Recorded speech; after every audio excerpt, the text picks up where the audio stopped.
By the end of today's video, you'll understand what PIDF tuning is and how you can properly tune your PIDF tuning for a flywheel motor in the use case of FTC robotics. Almost 3 seconds to get up to that high velocity without any tuning. You can just hear how much quicker it's able to get to that ideal velocity than where we were shooting originally. I'm Coach Pratt, and I've been teaching robotics inside for over a decade now, and I've mentored FTC teams to winning national championships. And today I'm going to step you through what PIDF control is and why it's a bit of a misnomer in this case in the use of a flywheel. I'm going to show you some quick code that you can write up to be able to set your own PIDF tuning on the fly. And then I'll step you through how I go about tuning a PIDF controller in the context of a flywheel. So first things first, let's talk about what a PIDF controller is. It is a proportional integral derivative feed-forward tuner.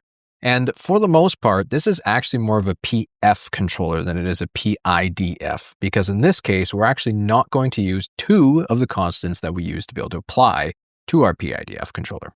So in general, what a PIDF controller is it changes the way that a motor interacts with the world based on how far away it is from a goal.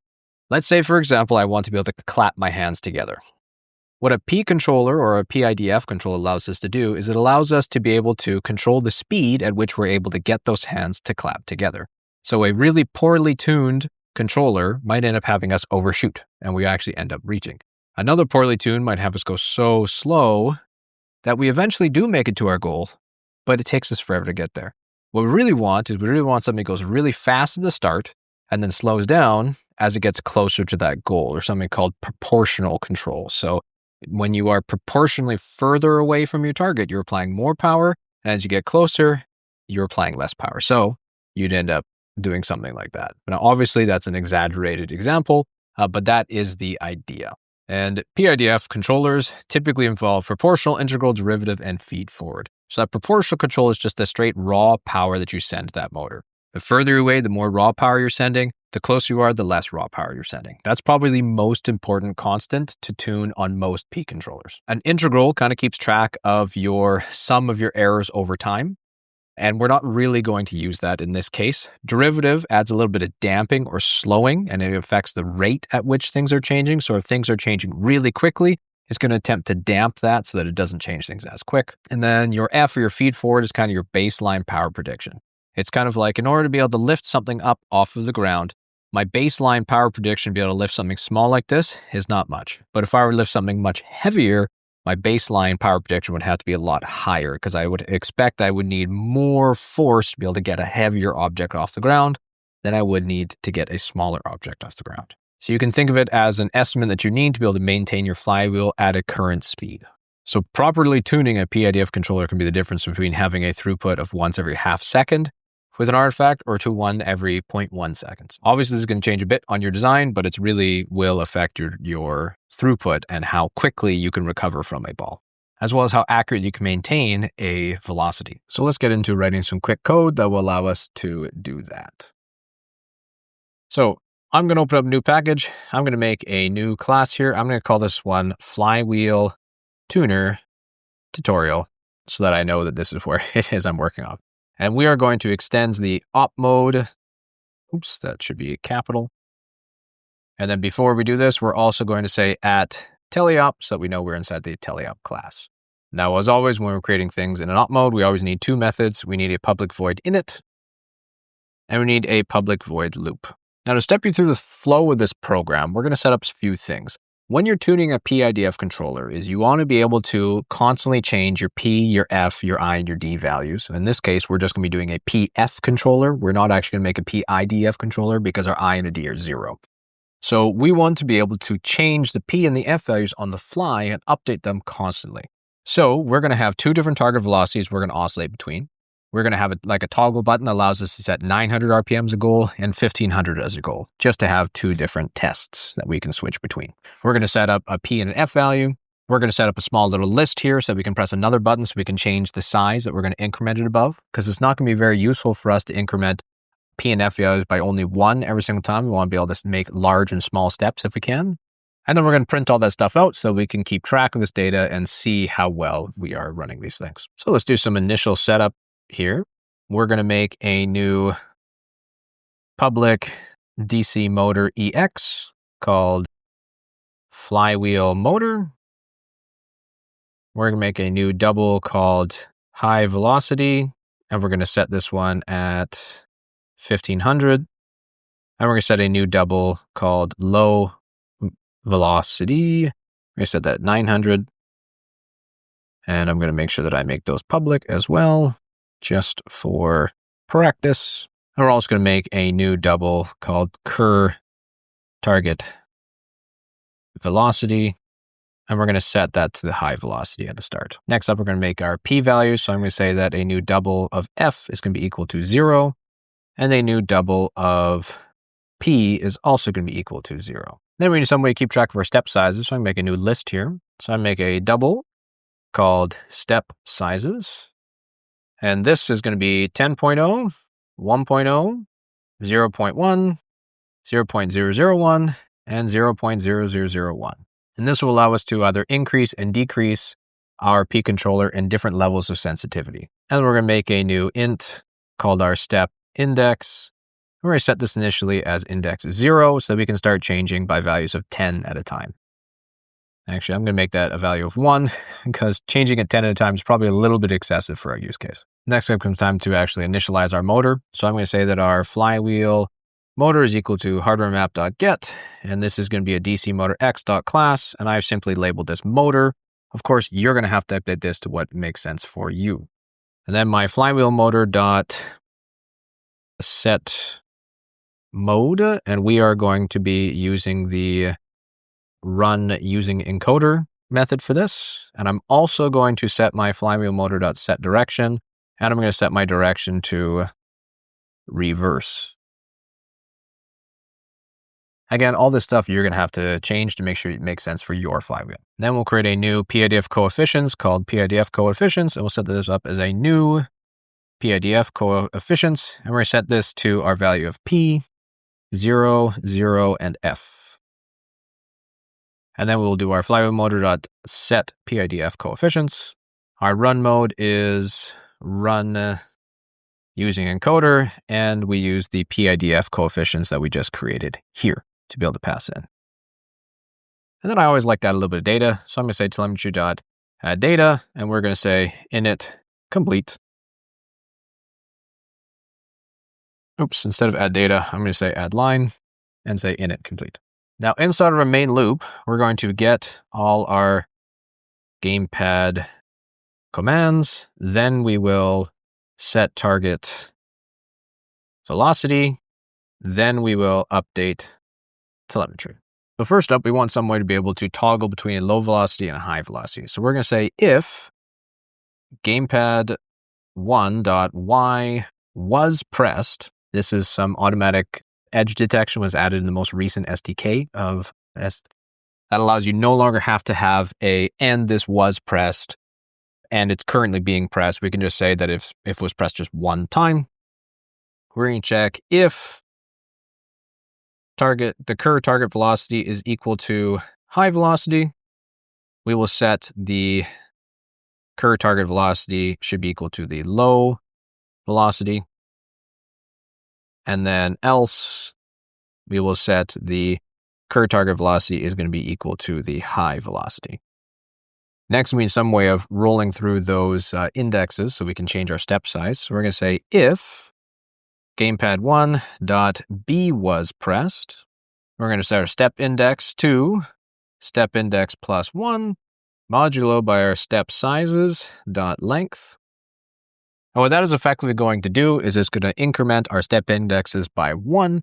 And if we go over our value, it'll go back to the first step index. So that one basically allows us to change by 10, change by 1, change by 0.1, 0001, and 0001. So now comes time to actually allow us to dynamically change those F and P values on the fly. So we're going to use left and right to update the F value and up and down to update the right value. Or sorry, left and right to update the F value, up and down to update the P value. So we're going to say that if gamepad1 dot left, I think it's D-pad left was pressed. We're going to say our F, we're going to plus equals our step sizes at our step index. So this is just going to add whatever we are currently set at to our F value.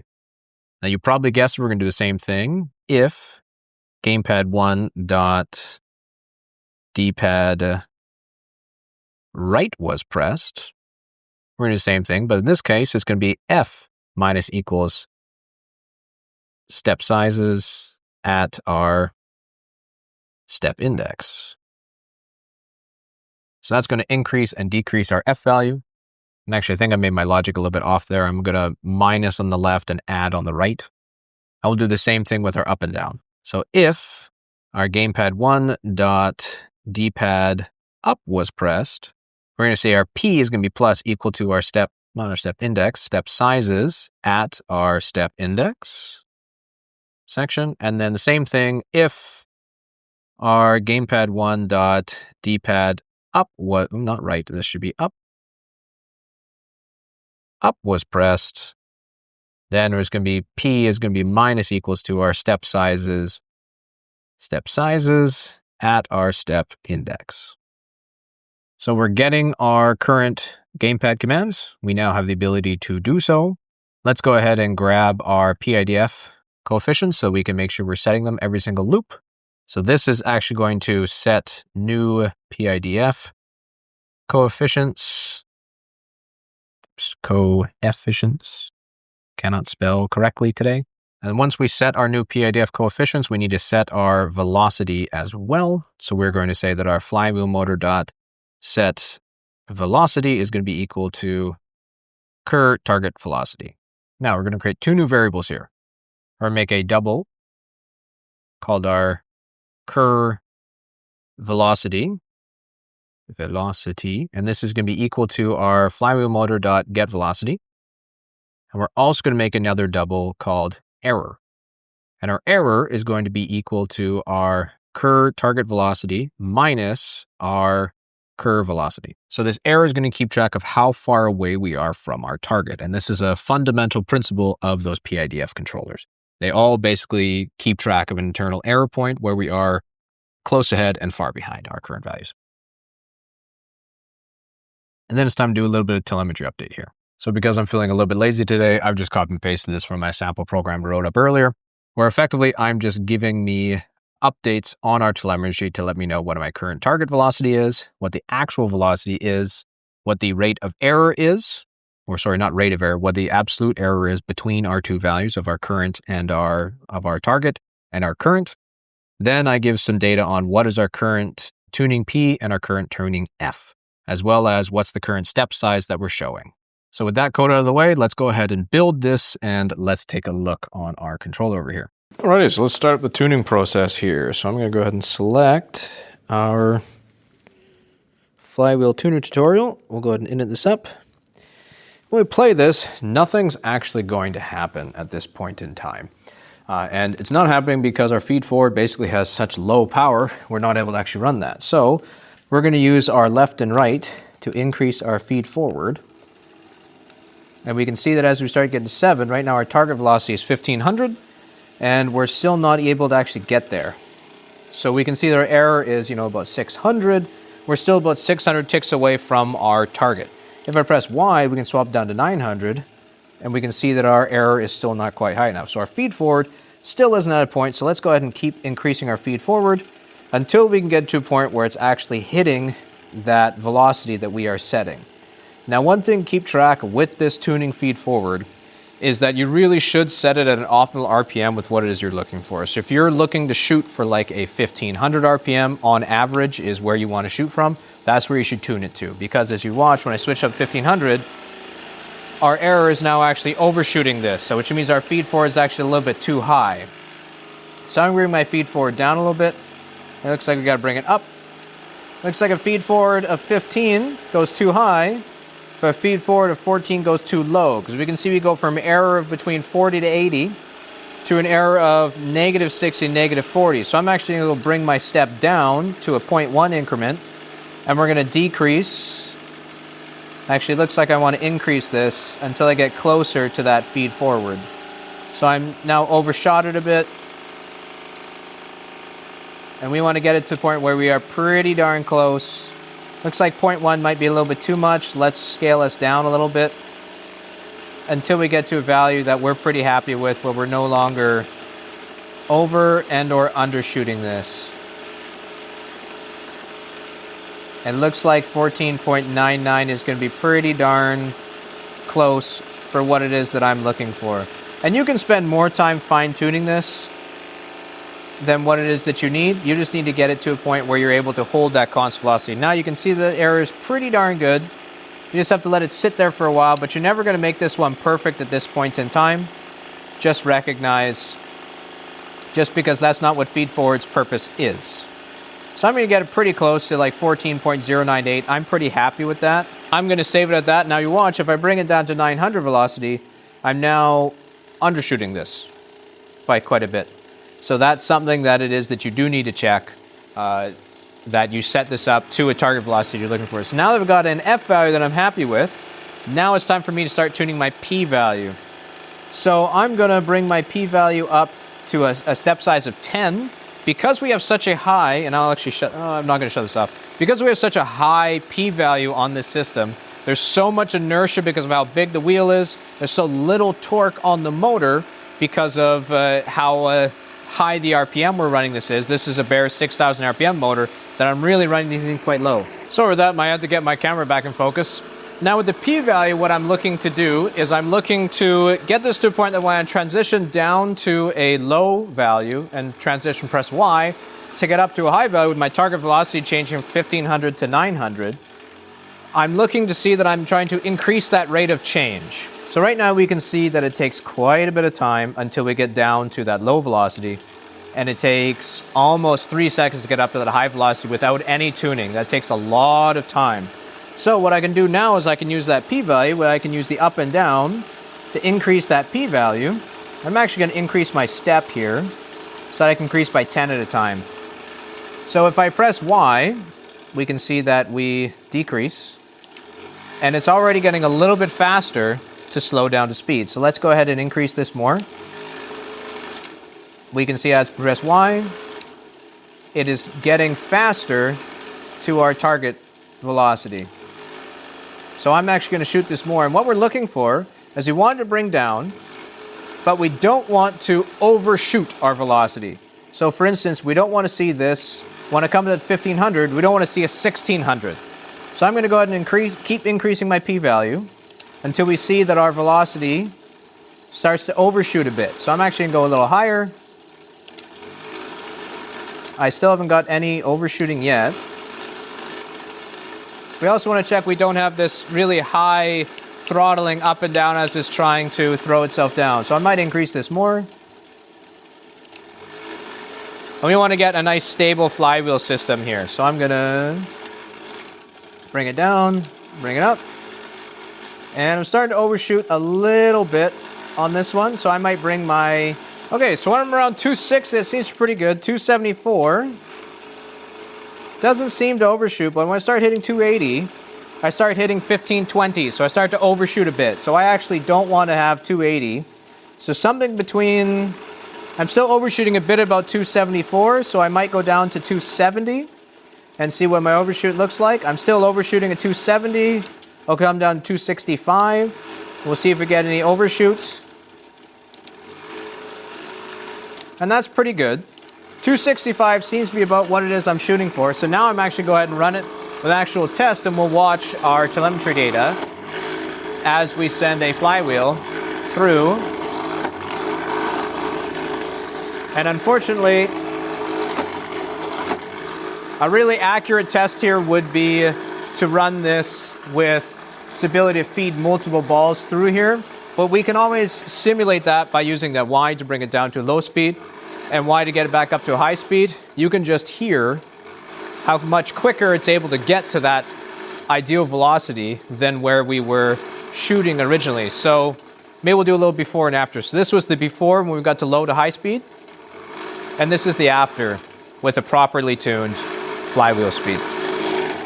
If you'd like access to this code snippet, you can consider joining the community down below, where you can also get access to other different code programs I've written as well as some different CAD files. I hope you found that a helpful tutorial in setting up your own PIDF tuning for your flywheel, and I hope that can make your robot a little bit more successful this season.